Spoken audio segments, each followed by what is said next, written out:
Okay so guys आज अपन discuss करने वाले RNA interference also called as RNA silencing.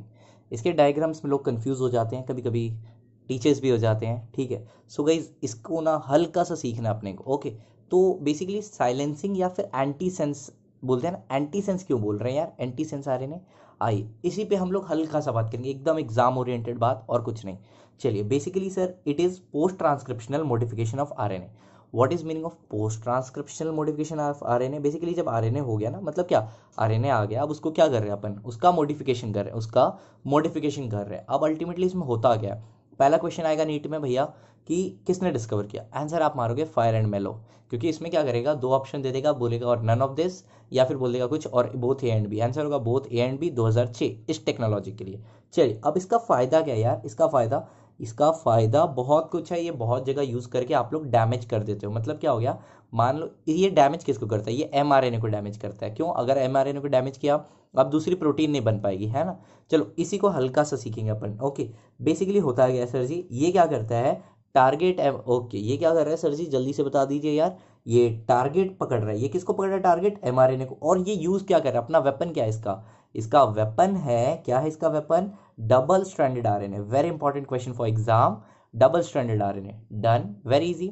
Now अब क्या करता है इसमें, इसमें जो एक स्ट्रैंड है ना, उसको हम एंटी सेंस आरएनए बोल रहे हैं। सर जी क्या बोल रहे हैं उसको, एंटी सेंस आरएनए। डन, इसके लिए सेंस कौन है फिर सब, सर इसके लिए सेंस कौन है, जो आपका जो टारगेट वाला है ना, टारगेट जो आपके, मान लो अगर किसी भी ऑर्गेनिज्म का आरएनए है, ये उसके लिए टारगेट है, ये उसके लिए टारगेट है, और वो क्या करेगा, उसके साथ जाके बाइंड हो जाएगा। जैसे बाइंड होता है वैसे बाइंड हो जाएगा। डन।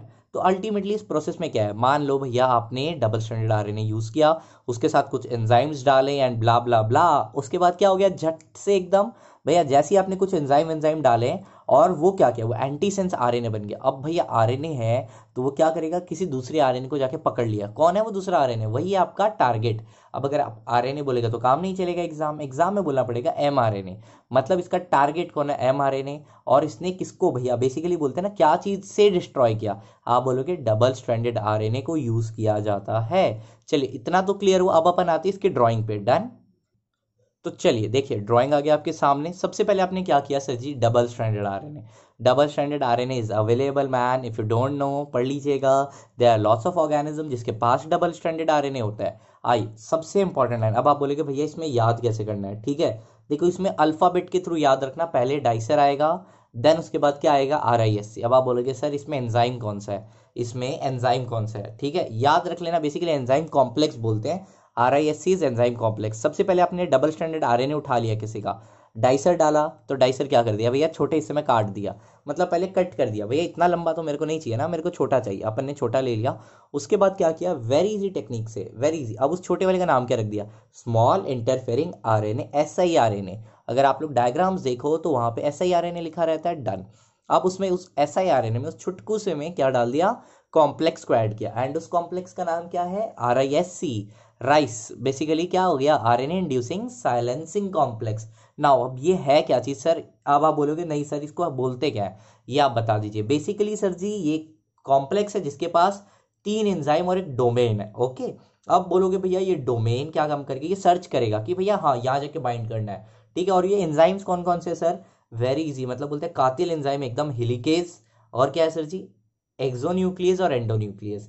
मतलब समझ रहे हो ना भाई, काटना ही अपने को तो भैया डिस्ट्रॉय करना है, एकदम तबाही।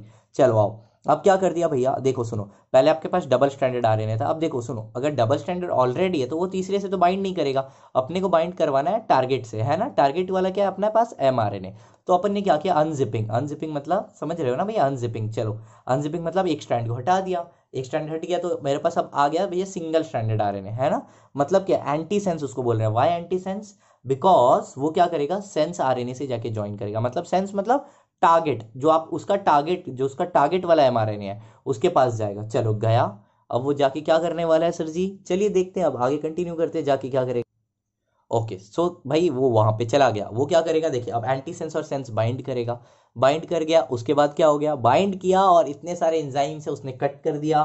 देखो एंडो एक्सो यहाँ पे जो जो जो एंजाइम्स है ना, बेसिकली यहाँ पे एंडो एक्सो और हेलिकेज क्या कर दिया, कट कर दिया, ठीक है। इधर पे एंडो एक्सो का ज़्यादा रोल है, उसने कट कर दिया, जैसे ही कट कर दिया तो अब वो आरएनए जो एमआरएनए बेसिकली आपका जो सेंस बोलो या टारगेट बोलो वो फंक्शनल नहीं रहा। इस तरीके से ये आरआईएससी बेसिकली एक्ट करता है। क्लियर हो गया होगा। चलिए इसके कुछ एग्जांपल्स देते हैं कहाँ पे यूज़ होता है। चलिए एंड गाइज इसका जो एग्जांपल्स है लाइक कि अराबिडोप्सिस में यूज़ किया जाता है, आपने पढ़ा होगा सर जी वो टीआई प्लाज्मिड वाला बाइंड करके टीआई प्लाज्मिड और इसको यूज़ किया जाता है उसी वाले में था। सो गाइज आशा करता हूँ यार वीडियो पसंद आई हो। So guys if you like the video you can share this to your friends. So guys thank you so much. Myself Mister Medico, Akash Saurabh Sharma, thank you.